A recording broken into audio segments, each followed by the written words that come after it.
Sans vous, rien ne serait possible. C'est le thème du 75e anniversaire du service des plaques porte-clés, une initiative, je vous le rappelle, de l'Association des amputés de guerre. Le service des plaques porte-clés a été créé en 1946, et ce, afin que les vétérans amputés qui revenaient au pays puissent non seulement travailler à des salaires compétitifs, mais aussi fournir un service utile aux Canadiens. Les fonds générés permettaient ainsi de financer les divers programmes de l'association. Le service des plaques porte-clés continue jusqu'à présent à fournir de l'emploi à des personnes amputées ou ayant d'autres handicaps.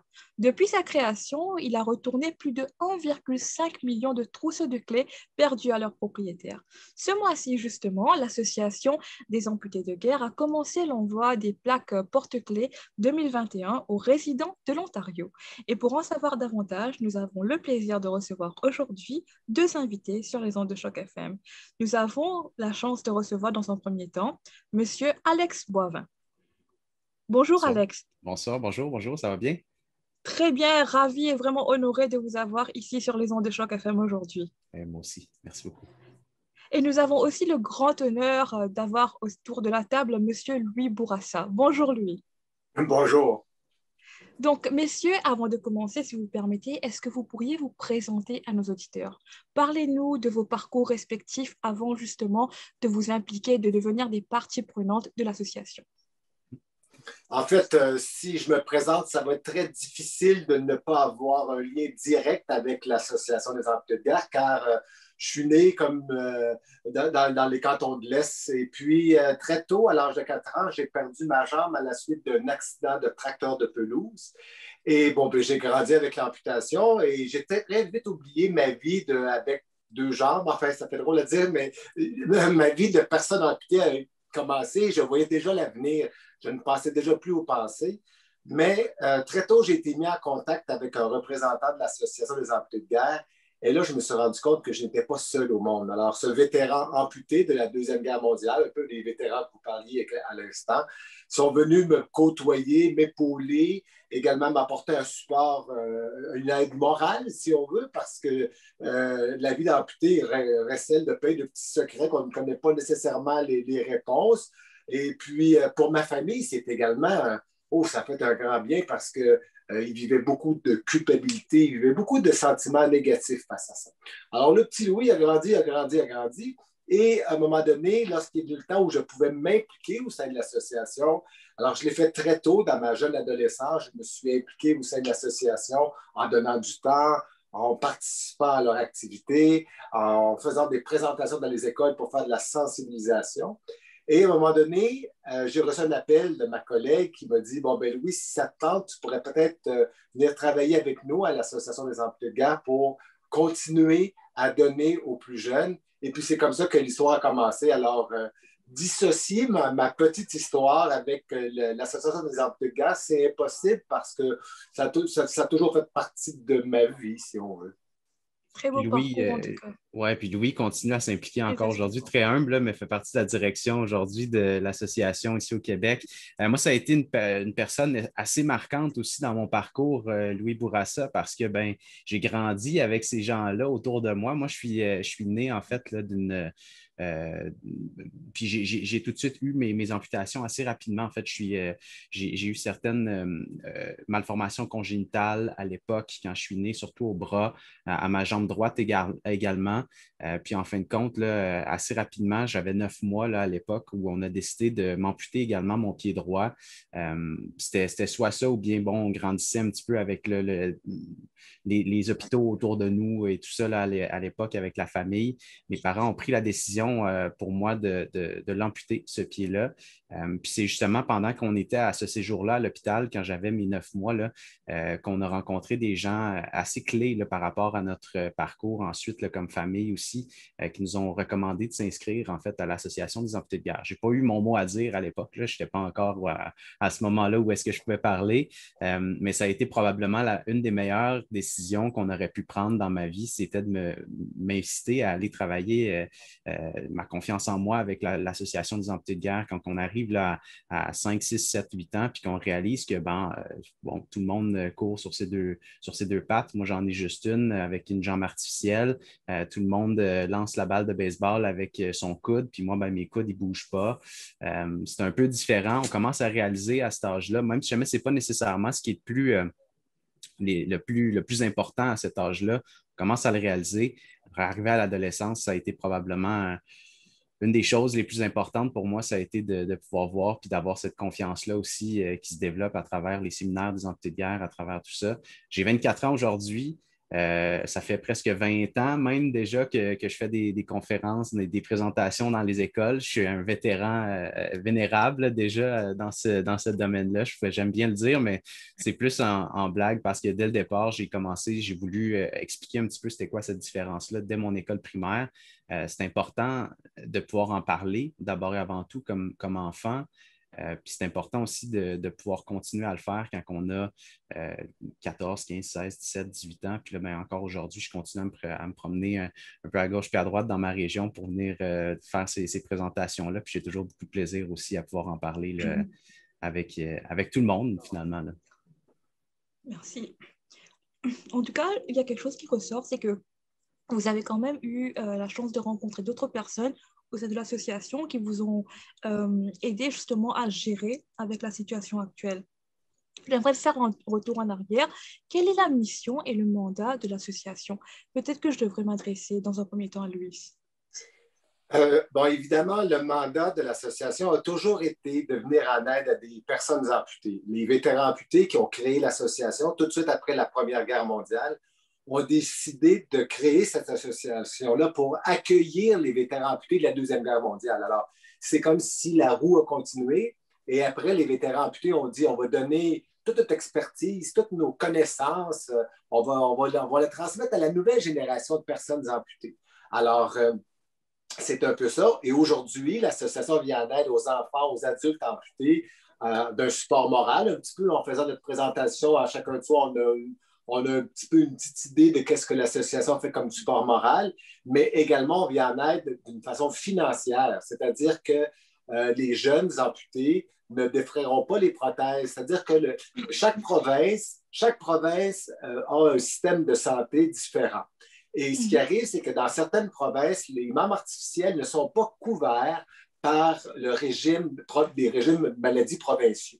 Et ça par exemple, quelle province? Dans quelle province ils sont pas couverts? Au Nouveau-Brunswick, lorsqu'on est né canadien, mais au Nouveau-Brunswick, le système, si on veut, alors de maladie, l'assurance maladie qui existe dans cette province-là, ne défraiera pas les prothèses, même les prothèses de la vie de tous les jours. Au Québec, c'est une chose qui est un petit peu différente. Il y a également en Ontario, il y a un système. Alors, on ne peut pas dire qu'un Canadien qui vit en Colombie-Britannique, au Québec, au Nouveau-Brunswick ou en Ontario reçoit la même couverture au niveau des prothèses. Alors, nous, on va pallier à ça. On essaie de voir avec les assurances que les parents pourraient avoir, mais on essaie de pallier à ça et on défraie les prothèses que le gouvernement ne défraie pas. Dans l'histoire d'Alex, dans l'histoire de Louis, dans l'histoire de plein de jeunes, on a défrayé des dizaines, des centaines, des milliers de prothèses que le gouvernement ne défraie pas, que ce soit des prothèses pour aller à l'eau, que ce soit des prothèses pour écrire, que ce soit des prothèses pour jouer du violon, faire du coloriage, enfin, pour faire ce que tous les enfants ont besoin de faire pour mener une vie pleine et entière, pour se développer. C'est pas parce qu'on était amputé, bon, on l'est encore, pas parce qu'on est amputé qu'on ne voulait pas faire ce genre d'activité-là comme nos copines de classe, exemple. Alors, l'idée, là, c'est de rendre les personnes amputées le plus autonomes possible pour que plus tard, sur la vie du travail, ils mènent une vie pleine et entière et soient en mesure de s'épanouir pleinement. Pour moi, ça a été super important. Là, tu en as parlé un peu, Louis, d'ailleurs. Là. Ça a été extrêmement important pour moi de pouvoir pratiquer. Bon, je pense que c'est le sport canadien par excellence, là, le hockey. Puis l'Association des amputés de guerre m'a permis de le faire en me proposant justement d'avoir la chance d'avoir des gants adaptés. Avec la connivence aussi de mon prothésiste à l'époque, on a fait des gants adaptés, oui, qui ont fait en sorte que j'ai pu manier le bâton comme tout le monde. Mes mains là, sont un petit peu différentes aussi, fait que je pouvais juste insérer un petit peu là, comme on mettrait là, les gants de golf. Là, donc, c'est beaucoup plus serré sur les mains.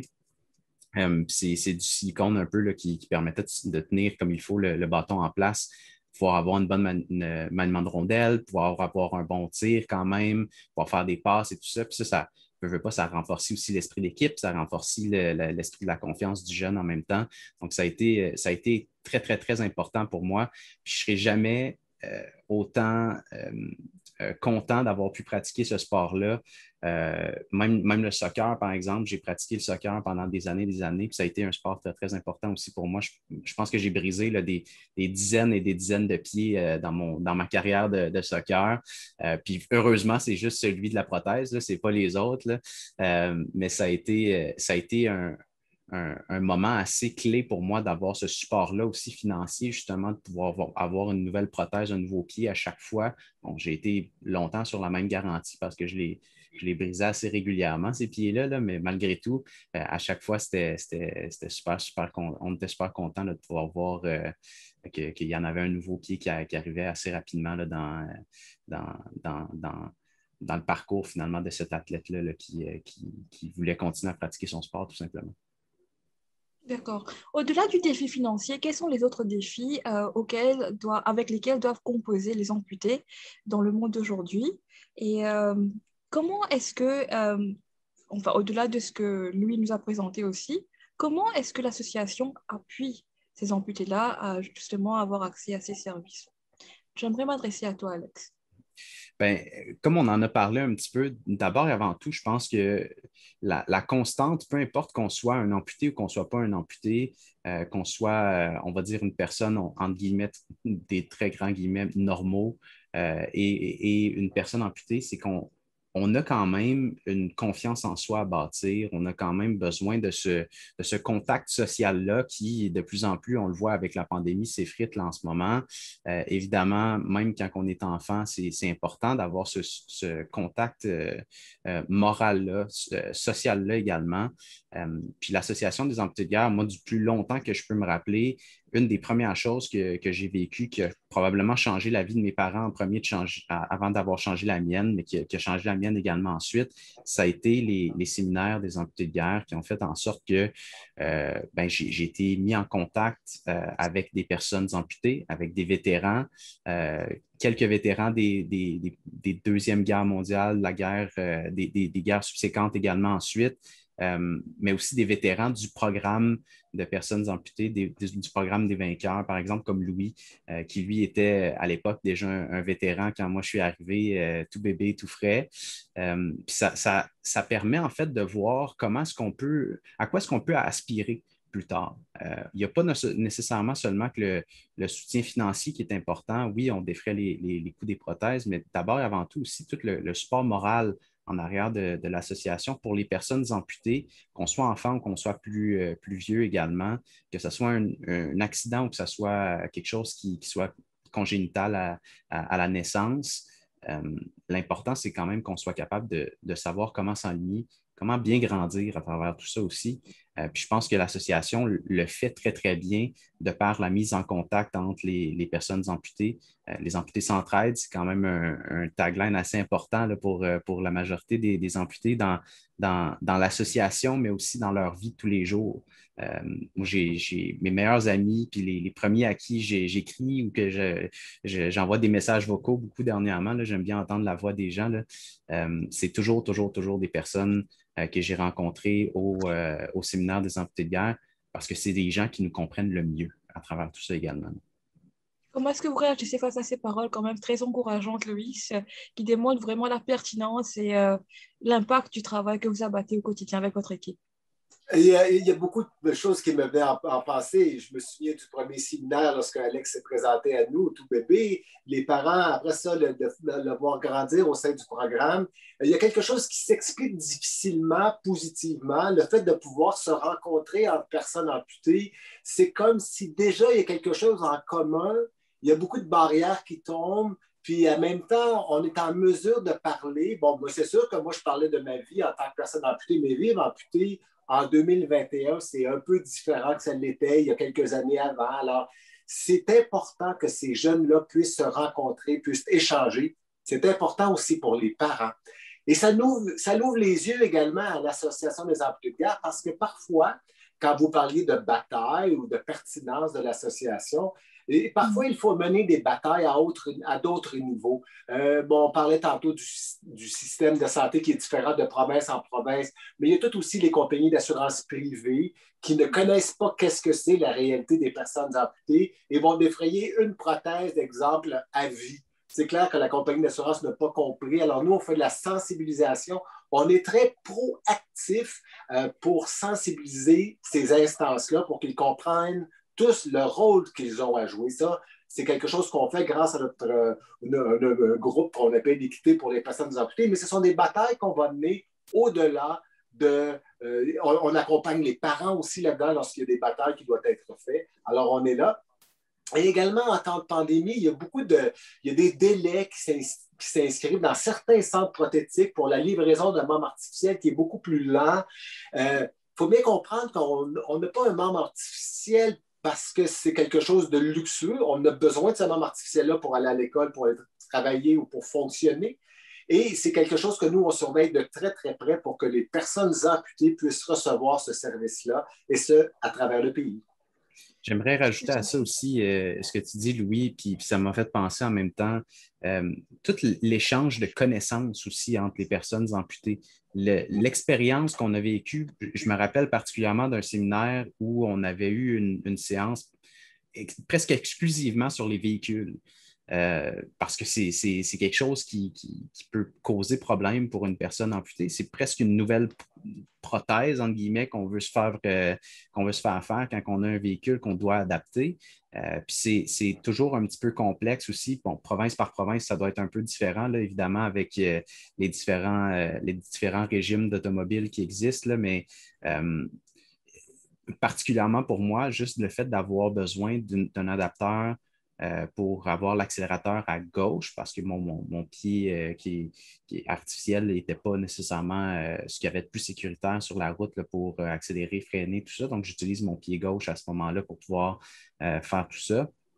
Je pense que j'ai eu une conversation avec Kevin, un autre amputé, un autre vainqueur, qui, lui, a eu besoin d'autres adaptations complètement, mais juste le processus des fois de savoir, OK, il faut que je me prenne vraiment d'avance. Il faut que je commence mes cours à 15 ans, pas à 16, puis il faut que je commence puis que je sois patient parce que ça se peut que ça prenne jusqu'à, je ne les ai pas encore finis là encore, ces cours-là.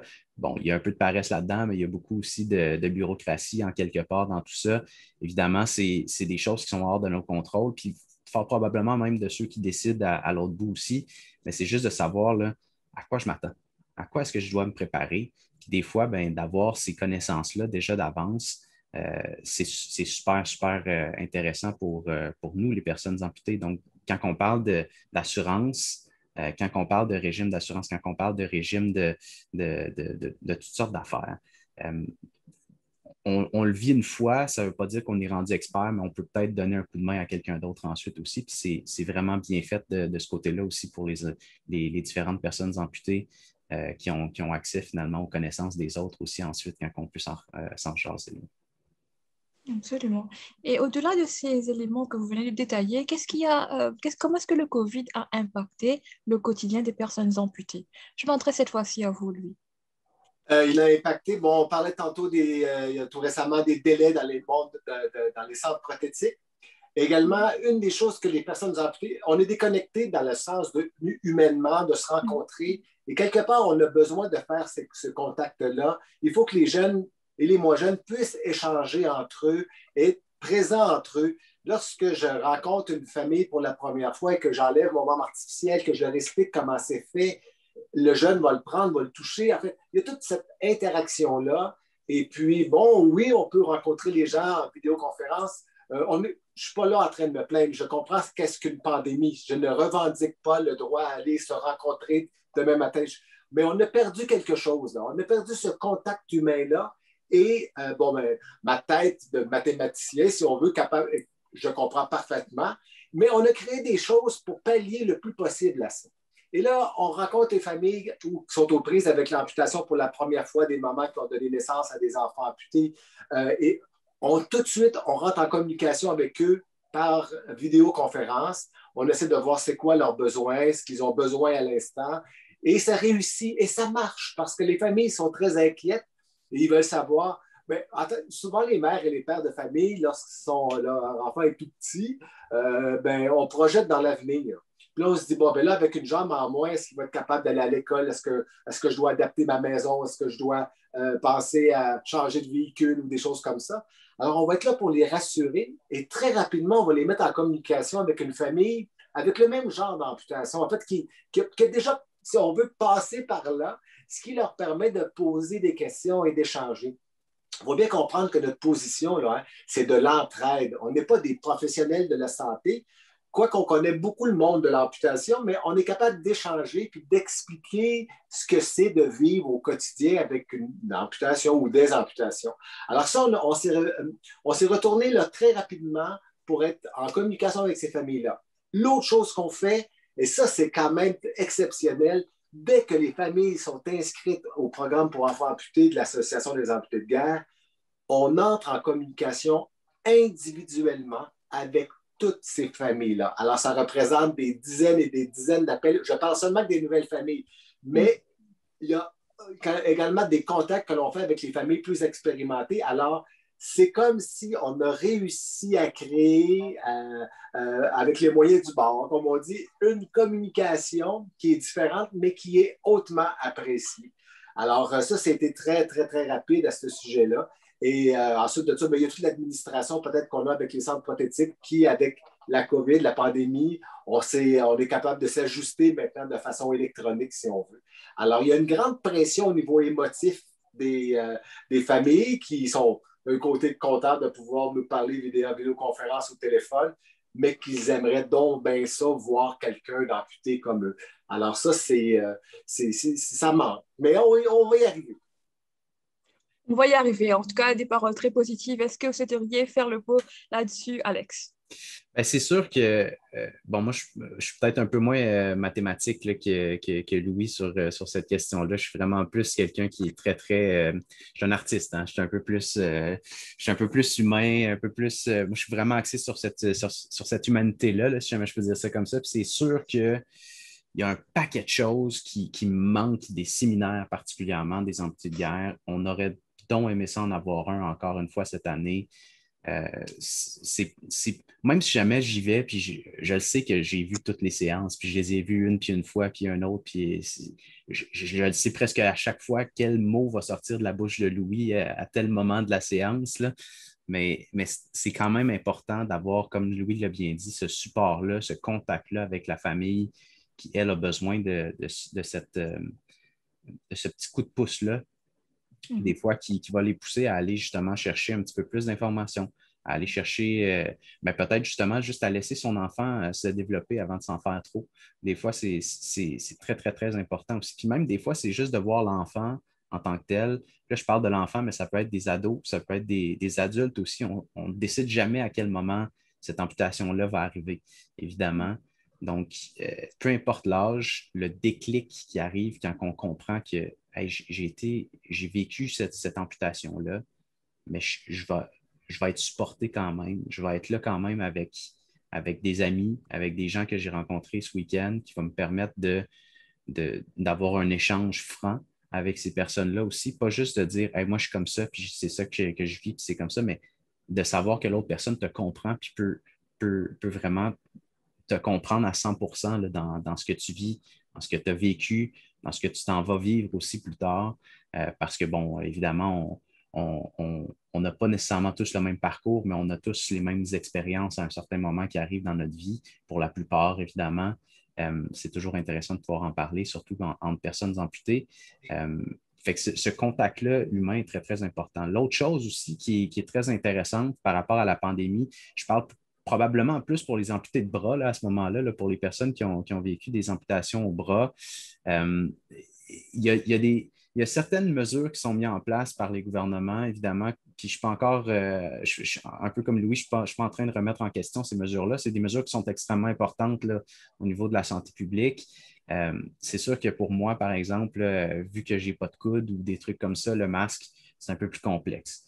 Est-ce que je m'en plains? Pas du tout. J'ai une famille exceptionnelle qui me donne un coup de main. J'ai des amis exceptionnels qui me donnent un coup de main aussi. À chaque fois que que j'ai besoin de mettre un masque, j'ai toujours quelqu'un à côté de moi qui peut me donner un coup de main. Mais évidemment, si jamais j'ai besoin de sortir, ou si jamais j'ai besoin d'aller à un certain endroit où j'ai besoin de porter un masque, c'est-à-dire pas mal n'importe où présentement, je le calcule un peu plus maintenant qu'avant. C'est sûr que mes sorties sont un petit peu plus planifiées. J'ai moins la liberté, entre guillemets, de vouloir sortir puis d'avoir la pleine liberté physique là, de pouvoir faire tout ce que je veux parce qu'il faut que je me planifie justement. Ben, est-ce qu'il va y avoir quelqu'un qui va pouvoir m'aider à mettre un masque? Il va y avoir quelqu'un qui va pouvoir me donner un coup de main si jamais j'ai besoin de l'enlever, de le remettre ou des trucs comme ça. Donc, c'est rien de majeur.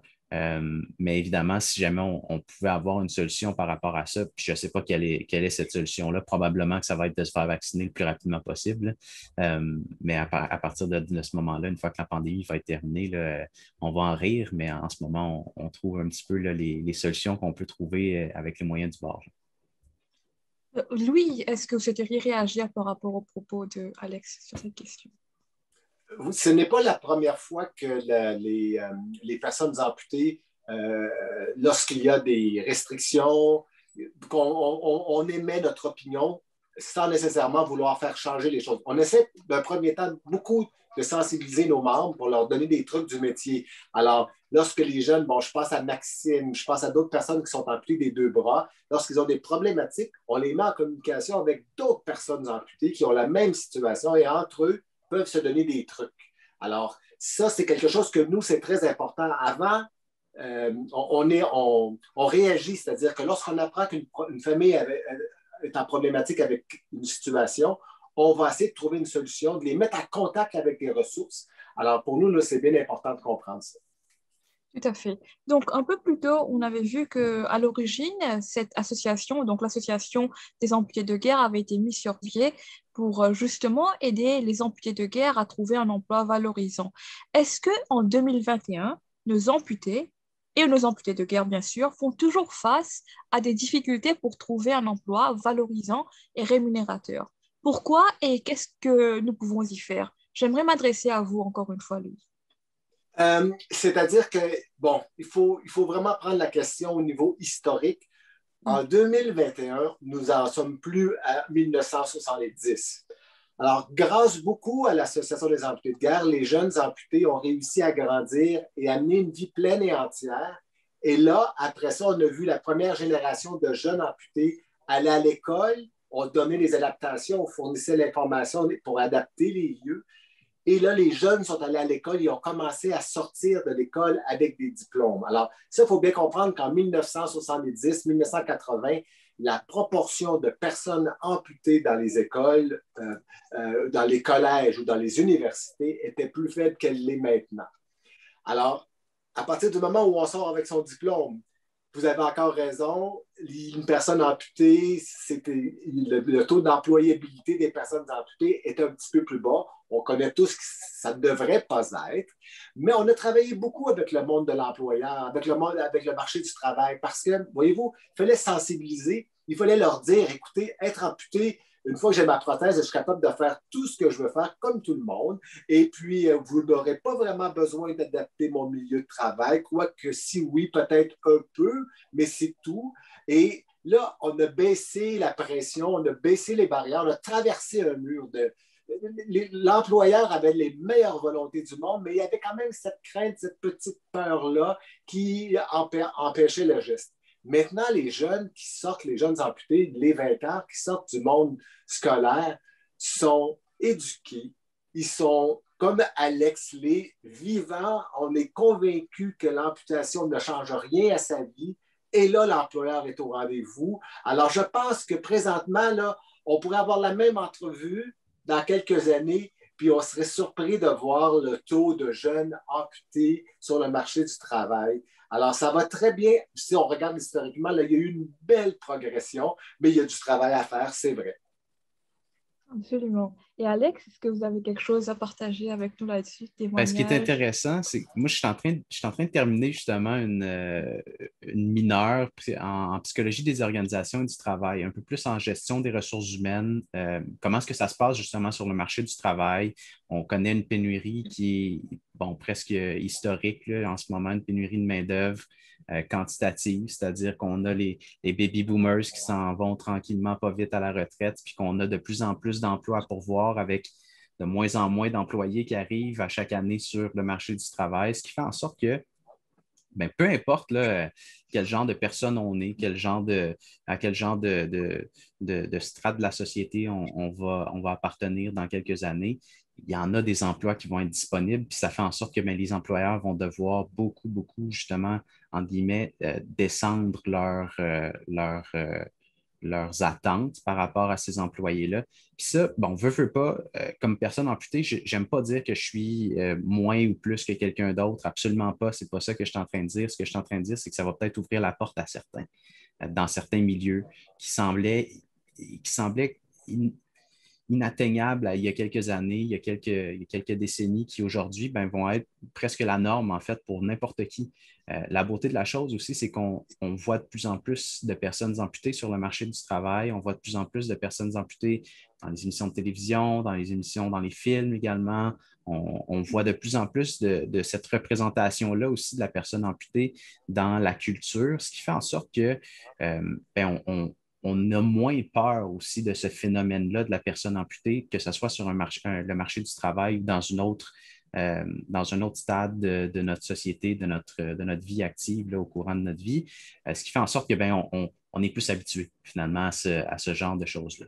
On est dans un milieu aussi de l'emploi qui devient de moins en moins entreprises employées, puis de plus en plus entreprises à sous-contractants, par exemple, à des gens qui vont être des travailleurs autonomes, des trucs comme ça.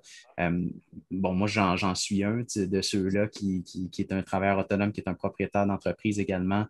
J'ai grandi à travers tout ça également, puis ça a toujours été extrêmement important pour moi de pouvoir me dire, puis de pouvoir offrir la chance à des gens qui, normalement, n'auraient peut-être pas nécessairement l'opportunité qu'ils aimeraient avoir, qui n'auraient pas nécessairement la porte ouverte, là, finalement, d'une grande entreprise qui, généralement, est un petit peu plus euh, qui est un petit peu plus conservatrice sur certains trucs, qui aujourd'hui, ben, avec mes entreprises, avec mes opportunités que je peux offrir, j'essaie de les donner à ces gens-là qui ont les mêmes compétences finalement. C'est juste de pouvoir voir au-delà du physique, au-delà de cette difficulté-là qu'on a finalement de voir pour la personnalité de la personne et non pas juste de ce qu'il peut nous offrir physiquement là, à notre organisation. Puis après ça, je garantis à tous les employeurs qu'une personne amputée qui est qualifiée va faire un excellent travail, autant, sinon plus qu'une personne normale, finalement, sur le marché du travail. Si jamais on est qualifié, c'est nos qualifications qui vont faire foi de tout et non pas notre physique là, à ce moment-là. Puis les employeurs, il faut comprendre aussi que les employeurs ont la chance de, lorsqu'ils engagent une personne avec une différence, c'est que cette personne-là apporte une saveur, une couleur, une façon de vivre dans un milieu de travail qui est très apprécié aussi des autres employés. Nous, on encourage les jeunes, l'Association des employeurs va offrir des bourses pour que les jeunes continuent leur parcours scolaire et également, on va les aider en les préparant au marché du travail. On fait des séances lors de nos réunions, lorsqu'on parle de nos fameux séminaires. On fait des réunions sur les jeunes amputés, sur le marché du travail, comment s'y préparer, comment faire leur curriculum vitae ou des choses comme ça. Alors, on est proactif dans les deux sens et jusqu'à maintenant, ça fonctionne très bien. Et je suis persuadé que tout ça, là, on va voir des beaux résultats dans les prochaines années. Et on commence jeune aussi. On commence très, très jeune parce que, bon, moi, j'ai eu la chance de faire partie du programme Envol aussi à l'époque, à la fin des années 90, début 2000, qui m'ont permis, justement, les amputés de guerre m'ont offert un ordinateur qui, à l'époque, était dinosaure, pas à peu près quand on regarde ce qu'on a aujourd'hui, là. Mais évidemment, bon, à l'époque, c'était ce qu'on avait, puis ça nous a permis à plein d'autres enfants amputés comme moi d'avoir un premier contact avec l'outil par excellence du travail en 2020-2021. Il n'y aurait personne qui aurait pu savoir à quel point ça aurait été encore plus pertinent en 2021 qu'autre chose, avec le télétravail, avec le fait qu'on travaille presque tout le temps devant un ordinateur. C'est quelque chose qui m'a donné définitivement un petit peu cette longueur d'avance-là, finalement, sur la majorité des autres enfants quand je suis arrivé à l'école primaire, puis qu'on avait des exercices d'informatique là, à l'époque, ben, je l'avais déjà appris ça parce que j'avais joué au jeu d'Astor là, à l'époque sur mon ordinateur. Souvent, certains employeurs peuvent peut-être avoir comme une bonne volonté, vouloir bien faire les choses et donner cette opportunité justement aux personnes amputées, mais peut-être qu'ils ne savent pas vers quelle structure se retourner. Est-ce qu'éventuellement, à ces structures qui nous écoutent aujourd'hui, est-ce qu'on peut leur dire qu'ils peuvent quand même contacter votre association, Louis? Absolument. Les employeurs qui auraient des questions sur comment adapter le milieu de travail, comment aider les personnes amputées à une bonne intégration au travail, on est la ressource au pays pour les personnes amputées et pour les personnes qui gravitent autour des personnes amputées. D'accord. Et les services que vous offrez s'adressent aux personnes et aux entreprises qui se retrouvent partout au Canada, c'est bien ça? Absolument. Une entreprise qui voudrait engager des personnes amputées et qui se questionne sur comment adapter les lieux de travail, on va être en mesure de lui donner des réponses à ces questions. D'accord. Donc maintenant, j'aimerais revenir sur le sujet principal de cette entrevue, de cette double entrevue plutôt. Donc cette année, comme on l'a dit plus tôt, l'Association des amputés de guerre célèbre le 75e anniversaire du service des plaques porte-clés. Donc, est-ce que vous pourriez nous dire en quoi consiste concrètement cette initiative? Je m'adresse cette fois-ci à vous, Luis. Alors, le service des plaques porte-clés, vous savez, les petites plaques porte-clés que les gens ont commencé à recevoir. Alors, enfin, bref, si j'essaie de la montrer à la caméra, voilà. C'est les petites plaques porte-clés que les gens vont recevoir. Il y a un numéro confidentiel de 9 chiffres. Alors, cette plaque porte-clés-là, vous l'attachez après votre trousseau de clés. Et si vous perdez vos clés, la personne qui les retrouve peut contacter l'Association des amputés de guerre. On va chercher les clés et les retourner directement de façon sécuritaire et également confidentielle au propriétaire des clés. Et si vous ne pouvez pas téléphoner, vous pouvez prendre le trousseau de clés tel quel et les déposer dans une boîte aux lettres. Alors, les gens reçoivent leurs clés perdues, sont très contents.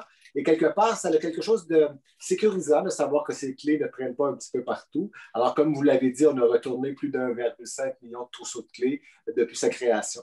Alors, 75 ans cette année, c'est pas rien. On fête ça en grand. On a informé tous nos donateurs dans notre envoi cette année que c'était le 75e anniversaire du service des plaques porte-clés. Et les donateurs répondent très bien à notre envoi. Ils sont fidèles depuis un bon nombre d'années. Alors, ils reçoivent leurs plaques, comprennent le service, y adhèrent. Ils sont également très contents de savoir que leurs sous vont directement en aide aux personnes amputées, et ça à travers le pays. Extraordinaire. Donc, 75 anniversaire pour vous, ça fait quoi? Comment est-ce que ça vous parle, Alex? C'est fou. En fait, j'ai pas beaucoup de mots qui peuvent exprimer vraiment à quel point c'est pertinent encore aujourd'hui. L'Association des amputés de guerre, le service des plaques porte-clés qui offre d'ailleurs des emplois à des personnes amputées là, directement pour la fabrication de ces plaques-là également, pour tout le service en général en fait. Euh, on en parle, puis j'ai des frissons. C'est un petit peu comme mon Canadien de Montréal. Je sais que vous êtes à Toronto, là. Moi, je suis un fan du Canadien. Euh, pour moi, c'est un petit peu mon Canadien de Montréal. C'est une riche histoire qui se célèbre, évidemment. C'est une histoire qui est, bon, à la base, qui est un petit peu glauque, là, avec le fait que c'est des vétérans à l'époque qui ont lancé l'association, qui ont voulu se donner des emplois, s'offrir des emplois, s'offrir des chances, justement, de pouvoir travailler. C'est plate d'avoir été à la guerre, évidemment, mais quand on voit le positif qui en est ressorti en arrière, c'est incroyable à quel point on a la chance en 2020-2021 d'être les récipiendaires de cet héritage-là, finalement, comme jeune amputé. Je commence à en prendre conscience, là, puis ça fait plus que 20 ans que je suis dans l'association, puis qu'on m'en parle, puis que je connais un petit peu ce que c'est, puis ce qui en retourne. Mais je commence vraiment à comprendre à quel point c'est riche, c'est beau. Mon Maurice Richard, pour moi, ben, c'est la plaque porte-clés, la première plaque porte-clés à l'époque qui a été envoyée. Mon Jean Béliveau, ça a été ces gens-là qui ont travaillé pour l'association. Puis ça nous apporte une fierté aussi comme amputé quand on arrive à un certain âge, qu'on comprend finalement tous les sacrifices qui ont été faits pour arriver où on est aujourd'hui. Il y a toute cette fierté-là aussi, évidemment, qui rentre en ligne de compte. Les frissons, on n'arrêtera jamais d'en avoir. Là. Je pense que ça va continuer à chaque fois. C'est notre centre belle. L'association, c'est notre centre belle. Absolument. Et d'ailleurs, comment peut-on faire pour appuyer cette initiative, Louis? Donc, si par exemple, nous, à Toronto, on trouve que c'est une activité ou une initiative qu'on aimerait soutenir, comment le faire dans la pratique? Alors déjà, une première chose, le fait de pouvoir réaliser des entrevues comme on le fait, c'est de sensibiliser la population sur le service des plaques porte-clés parce qu'il faut que les gens le connaissent pour que ça fonctionne. Et les plaques porte-clés qui sont, soit dit en passant, fabriquées à Scarborough, tout près de chez vous. Oui, alors il y a un petit peu voyez-vous, alors le fait que les gens peuvent commander des plaques porte-clés sur le site web, on va leur envoyer leur plaque porte-clés. Ils peuvent composer le 1-800-250-3030. Ça va nous faire plaisir de leur envoyer leur plaque porte-clés. Malgré la pandémie ou avec la pandémie, on est un service essentiel. Alors, on est capable de fonctionner auprès des personnes amputées et également de continuer à offrir le service des plaques porte-clés. Alors, c'est quelque chose qui est apprécié et on prend toutes les mesures en place là, pour le faire du mieux qu'on peut. Alors, une des façons, c'est d'adhérer au service des plaques porte-clés et l'autre, c'est vraiment d'expliquer comment fonctionne le service. Et c'est grâce à des gens comme vous si on peut le faire. Alors, merci beaucoup. Oh, ça fait plaisir. C'est un service aussi, qui, soit dit en passant, qui est gratuit. Hein. On vous envoie les plaques porte-clés tout à fait gratuitement à la maison, puis c'est des contributions volontaires ensuite. Évidemment, on encourage les gens à vouloir nous encourager, qui veulent nous encourager à continuer comme ça, à le faire. Ça nous aide dans notre vie de tous les jours, là, finalement. Là. Ça nous aide vraiment à avoir des prothèses, à pouvoir continuer nos activités, à pouvoir continuer à manger comme on le fait avec nos adaptations à la vie quotidienne. Ça nous permet si jamais on en veut des adaptations finalement de la vie quotidienne, ça vient de là, finalement. Et comment est-ce qu'on peut faire pour vous envoyer, par exemple, des contributions financières?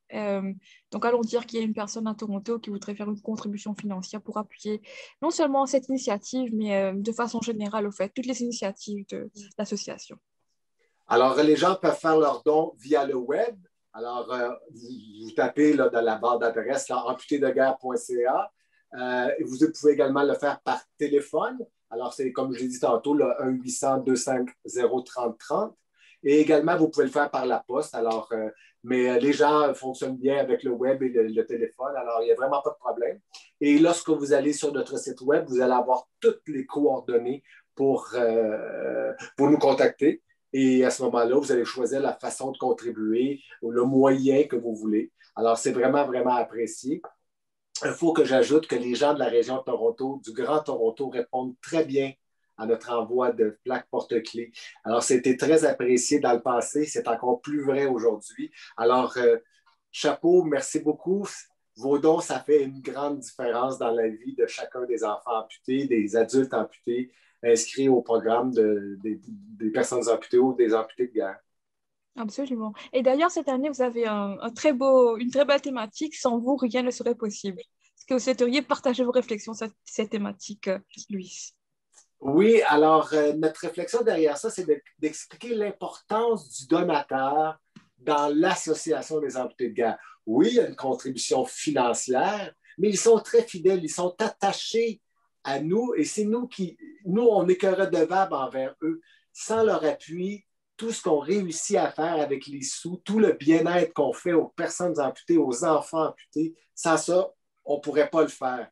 Alors, on réussit, grâce à leur appui, à prendre des enfants, les amener complètement autonomes sur le marché de l'emploi. Alors, ils vont être complètement contribueurs de la société. Ils vont travailler, ils vont payer leurs taxes, leurs impôts comme tout le monde. Alors, ce n'est pas des personnes qui vont être en attente de fonctionner dans la société. C'est eux également qui vont faire tourner la roue de la société. Alors ça, c'est toute une différence. On n'est pas là pour demander des sous pour venir en aide. Oui, on le fait. Mais on dit le plus que l'on donne, ou le petit plus que l'on donne, c'est qu'on va les rendre complètement autonomes. Alors, ils vont arriver à l'âge adulte, puis ils vont être capables de fonctionner dans une société. Absolument. Alex? Moi, j'ai eu la chance, en grandissant, de jamais voir la différence entre un autre enfant et sa vie d'enfant et la mienne également.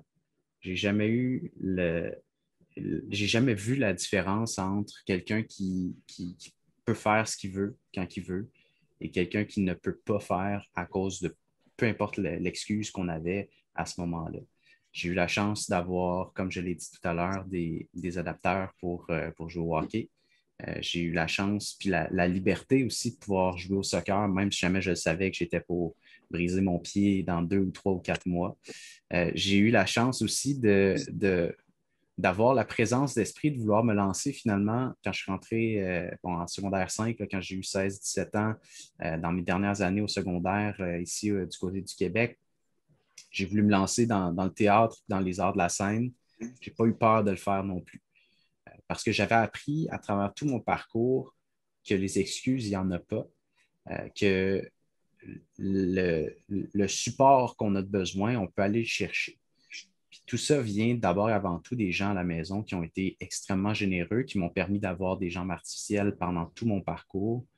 Ça vient également des adapteurs, comme je l'ai dit également, pour la vie quotidienne, que ce soit dans les sports, que ce soit aussi simplement, je suis un grand amateur de viande, de steak particulièrement.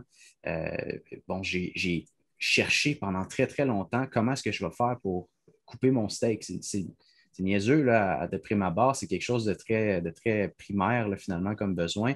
Mais pour une personne amputée, des fois, c'est un défi qui est assez considérable. J'ai trouvé des solutions. Aujourd'hui, j'en ai plus besoin, mais j'ai appris avec ça à l'époque. Ça m'a pris du temps aussi à pouvoir apprendre à lasser mes souliers, que ce soit parce que, bon, je n'avais pas besoin pendant super longtemps, parce que j'ai porté des souliers sans lacets, parce que j'étais trop lent sinon pour aller aux récréations, des trucs comme ça. J'ai adapté finalement tout ce côté-là aussi de ma vie. Puis au fur et à mesure qu'on a avancé, il y avait des adapteurs que j'avais besoin à un certain moment dans ma vie que j'ai pu délaisser parce que j'avais atteint cette autonomie-là. Et tout ça vient d'abord et avant tout des gens à la maison qui veulent faire une différence dans la vie, pas juste des enfants amputés en général, mais au moins d'une personne. Ça a commencé de leur générosité, puis ça s'est rendu directement dans ma jambe droite, dans ma tête, dans mes 2 bras. D'ailleurs, toi-même, tu as un bel exemple au fait de réussite. Parce que tu disais, tantôt, tu es entrepreneur, tu es artiste. Est-ce que tu peux nous dire, enfin, je ne sais pas si tu auras l'occasion de tout présenter, mais est-ce que tu peux nous parler un peu de tout ce que tu fais présentement dans ta vie en ce moment? Oui, il y a beaucoup de choses, effectivement. Beaucoup de choses et très peu, finalement, en même temps. Là, on ne sait pas trop comment est-ce qu'on s'enligne, mais j'ai plusieurs projets d'entreprise. Ouais. Un de ces projets-là que je veux développer tranquillement, pas vite. Là. Je ne sais pas encore, c'est encore très, très prototype là, présentement comme idée. Ce n'est pas encore développé du tout, mais j'ai voulu, avec justement d'autres personnes de l'Association des amputés de guerre, j'ai rentré en contact avec ces personnes-là pour développer une nouvelle luge, en fait, de para-hockey pour apprendre finalement comment patiner et tout ça. Mais d'abord, avant tout, pour l'extérieur. C'est-à-dire que, bon, étant un grand fan de hockey que je suis, je sais qu'il y a des joueurs de la Ligue nationale, de la Ligue junior de l'Ontario, par exemple, ou des trucs comme ça, qui continuent à jouer malgré le fait que la saison est terminée durant l'été. Puis, je trouvais ça inacceptable, en fait, qu'il n'existe absolument rien présentement sur le marché pour permettre à nos athlètes canadiens, canadiennes, nos para-athlètes canadiens, canadiennes, de continuer à pratiquer leur sport dans la rue, que ce soit dans la rue avec des amis, que ce soit de façon compétitive ou quoi que ce soit. Donc, je suis en train de développer un petit peu une idée de comment est-ce que je veux développer cette luge-là pour avoir le plus possible la bonne manière, le bon maniement de la luge, comme on retrouverait sur la glace, mais sur de l'asphalte ou des trucs comme ça. Donc ça, c'est un de mes projets, tranquillement. J'ai eu un autre projet aussi dans l'industrie de la mode qui m'intéresse présentement. J'ai eu une idée un peu farfelue de branding à ce moment-là pendant une nuit d'insomnie que j'ai voulu développer. J'ai fait un peu de pouce là-dessus, puis ça s'en vient tranquillement pas vite. Je travaille d'ailleurs aussi avec quelqu'un des amputés de guerre, une ancienne du programme Les Vainqueurs on a grandi ensemble finalement. Elle aussi, elle a son entreprise dans ce domaine-là du textile. Donc, on travaille en collaboration là-dessus. Mais ma principale entreprise, puis une des raisons pourquoi est-ce que j'ai voulu me lancer en affaires, c'est pour aider d'autres personnes aussi à avoir une carrière dans le milieu des arts, de l'art culturel, de la scène, surtout de la musique. Je suis un passionné de musique aussi. Donc, je me suis lancé comme gérant d'artiste. J'ai une petite boîte, là, quelques artistes ici du Québec et de l'Ontario également. Un de mes artistes vient de la région du Grand Toronto, justement. Puis on travaille vraiment sur des projets de plus petite envergure pour l'instant, mais on a des grandes ambitions, donc on continue à développer tout ça, évidemment. Mon rôle de gérant et en même temps d'entrepreneur se marie très, très bien. Puis en même temps, mais je continue à faire aussi de l'animation, de spectacles, d'émissions de télévision. J'ai fait de la radio aussi pendant super longtemps. Je continue à en faire. C'est une passion, en fait, là, tout ce qui est parler, parler, parler. Je pense que je l'ai réalisé assez rapidement dans mon parcours. Puis je continue à avoir autant de plaisir encore aujourd'hui à faire toute cette animation-là, mon petit show, là, finalement. Wow, impressionnant. Quel est votre ressenti, Louis, en écoutant justement ce que dit Alex, sur son énergie, tout ce qu'il apporte à notre société? Comment est-ce que vous vous ressentez? Mon premier réflexe, c'était de penser comment voulez-vous qu'un employeur ne comprenne pas qu'on ne peut pas engager des personnes amputées? Voilà, quand on voit un Alex qui dégage de cette façon-là. Puis, quelque part, on sait qu'il a le talent, il a l'énergie, il a le vouloir pour Il a le réaliser verbe? ses rêves. Alors, Absolument, ouais. et ça, c'est ça qu'on voulait. Et là, quelque part, en dedans de moi, je me dis, oui, mission accomplie. Alors, il faut faire ça avec chacun de nos vainqueurs. Il faut faire ça avec chacun des personnes amputées qui étaient inscrites. Mais là, quand on voit Alex, waouh, la fierté, tu sais, c'est quelque chose. C'est ça que je ressens un peu. Alors, c'est bravo à lui parce qu'il a fait tout ce cheminement-là. Alors, bravo Alex, c'est le fun. Alors, c'est bien. Merci. Mais l'important, puis je pense qu'on le ressent bien aussi dans la manière dont je l'ai expliqué, mais l'important pour moi, c'est encore une fois de pouvoir donner le plus possible aussi à l'autre. C'est-à-dire, mes entreprises ne sont jamais vraiment basées sur ce que moi-même je veux développer comme pour moi personnellement, mais plutôt d'abord et avant tout pour un de mes grands buts dans ma vie. Puis je pense que c'est la majorité des gens qui travaillent au bureau des amputés de guerre. C'est la même chose que pour moi aussi, c'est de développer cette cause-là de la personne amputée, de mieux la comprendre dans la société, de la faire voir, de l'exposer finalement, cette réalité-là qu'on a à tous les jours dans notre vie. Puis c'est un peu dans cette mentalité-là que j'ai développé justement l'idée de la luge, du para-hockey, en collaboration, encore une fois, avec cette jeune fille-là de l'association qui est une athlète exceptionnelle, Lucie, qui fait partie de l'équipe nationale aujourd'hui. C'est toujours super beau de la voir aller. Puis encore une fois, ben, je l'ai rencontré dans un des séminaires des amputés de guerre. Donc, c'est là qu'on a créé ces contacts-là. Puis c'est comme ça qu'on va continuer aussi à développer ces contacts-là, je pense, année après année. Puis une des choses que je veux mentionner aussi, c'est le retour à chacun des séminaires qu'on a. On a toujours un retour d'un jeune vétéran, qu'on va dire. C'est-à-dire pas un vétéran de la guerre, mais d'un vétéran du programme des vainqueurs qui revient nous voir. Je pense à Léa qui est venue nous voir il n'y a pas longtemps dans les derniers séminaires. Je pense à Daniel aussi qui est venu nous voir il n'y a pas si longtemps non plus. Ces gens-là, pour moi, c'est des gens que j'ai vus adolescents qui finissaient leur parcours de conseiller junior à l'époque, qui arrivaient dans leur vie adulte, qui reviennent nous voir quand ils ont des jeunes enfants, quand ils ont des emplois depuis plusieurs années, puis qui viennent nous parler un peu de leur parcours, pas juste comme jeunes amputés, mais aussi comme adultes. Puis aujourd'hui, ben, je suis en train de développer ce parcours-là. Je suis en train de développer cette vision-là que je vais vouloir aller exposer plus tard aux plus jeunes aussi. Puis pour moi, c'est une grande fierté de voir aussi Louis Bourassa qui me dit on est fiers d'Alex, c'est incroyable, c'est vraiment super beau, c'est super. J'ai pas de mots, j'ai pas de mots. Je suis très ému. Mais en tout cas, merci messieurs pour cette excellente double entrevue. Avant de clôturer justement ce bel entretien, est-ce que vous auriez un mot de la fin, un petit message à faire passer aux auditeurs et auditrices de Choc FM? Je commence avec vous, Louis. Je veux d'abord, encore une fois, les remercier d'être si fidèles à notre envoi de service de plaques porte-clés. Et puis, j'ai le goût de leur dire que, vous savez, être amputé, ce n'est pas nécessairement la fin du monde, mais c'est peut-être juste faire les choses un peu différemment. Alors, je pense que c'est important de comprendre qu'on fait partie de cette société-là. De très belles paroles. Alex? Ben, merci à tous ceux qui sont à la maison, qui continuent d'être généreux et généreuses à chaque année, à chaque fois qu'ils ont la chance de pouvoir nous donner, que ce soit des beaux commentaires sur les réseaux sociaux des amputés de guerre, sur leur Instagram, leur Facebook. C'est super cool de pouvoir continuer à vous lire, encore une fois, comme amputés de notre côté. Merci aussi de vos dons, évidemment. Comme je l'ai dit, ça va directement au cœur, mais aussi dans nos jambes, dans nos prothèses. Donc, c'est super apprécié de ce côté-là. Puis merci à toi aussi, Zahira, de nous avoir donné cette plateforme-là aujourd'hui, de pouvoir nous exprimer, de pouvoir vous expliquer à vous, toute l'équipe de Choc, mais aussi à toute l'équipe, à tous les gens qui nous écoutent là, aujourd'hui. C'est quoi pour nous être une personne amputée? Puis je pense qu'on a dépeint un beau portrait de ce que c'est finalement. C'est, comme Louis l'a dit, c'est pas la fin du monde, mais c'est de penser un peu différemment à chaque fois.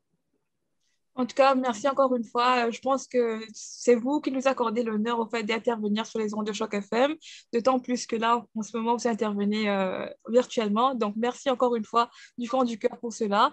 Et juste un petit rappel pour nos auditeurs, pour plus d'informations sur l'Association des amputés de guerre, leurs initiatives, ou pour commander des plaques porte-clés, visitez le site amputé de guerre avec un S, donc AMPUTES de guerre.ca, ou composez le 1-800 250 3030.